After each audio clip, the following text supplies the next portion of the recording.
My mother never taught me Yiddish. I really wish she had taught me how to read and write Yiddish. She automatically assumed that I can do this.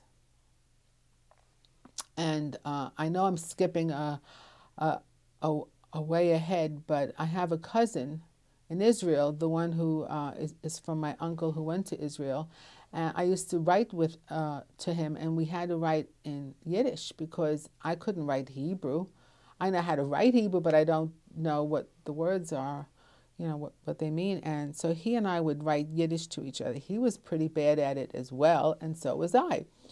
So my mother was alive then, and I would go to her and say, okay, here's what I wrote. Can you just check it out? And she goes, why are you having such trouble with this? It's so easy. Why aren't you getting the vowels? I could not get the vowels straight, because in Hebrew it's so easy with the vowels, I found, and in Yiddish it wasn't.